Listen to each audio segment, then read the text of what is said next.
Сәлем достар, бұл видеода мен сіздермен өзімнің иммиграция туралы ойлармен бөліскім келіп тұр.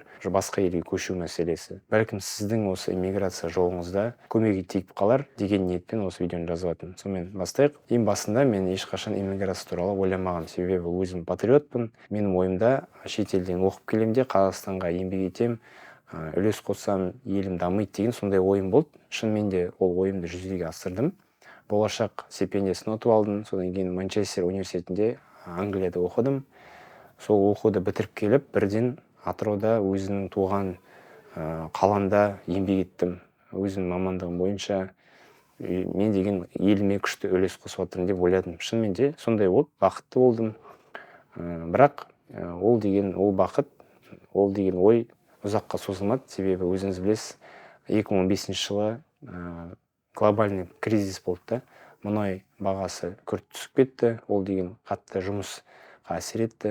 Көп адам жұмыстан айырылды. Құдайға шүкір, енді біздің компания өте жақсы. Сондықтан инфляция болса да, девальвация болса да, зарплатаны регулировать отырды. Бірақ дегенмен бұл әсер етті. Себебі өзіңіз білесіз, бұрында мысалы спокойно iPhone сатып алатын едік та. Қазір iPhone деген ол деген бір жетпейтін бір нәрсе да. Енді айтып тұрған жоқпын, iPhone алу керексіздер барлықтарыңыз. Просто сондай болып қалды.